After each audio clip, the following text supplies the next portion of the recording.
je sais que le président va me rappeler à l'ordre de toute façon, comme il l'a fait samedi. J'ai pas répondu Mais je serai très bref ce coup-ci. Simplement, je voudrais introduire deux concepts dans notre discussion, même s'ils sont, ces concepts-là, en arrière-fond de notre discussion. Le premier concept, c'est celui de mode de production, suivez mon regard, et le deuxième concept, c'est celui de classe sociale. Parce que le concept de peuple et le concept de classe sociale n'est pas du tout le même selon qui parle et qui appartient à quel, effectivement, ensemble, entre guillemets. Je considère que la bourgeoisie compradore parisienne, parce que pouvons-nous encore parler de bourgeoisie française, a une toute autre conception de la nation et du peuple que nous. D'ailleurs, existe-t-il encore pour elle un peuple français et une nation française?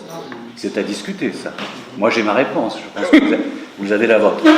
Est-ce qu'elle considère qu'il y a encore une nation française? Voilà.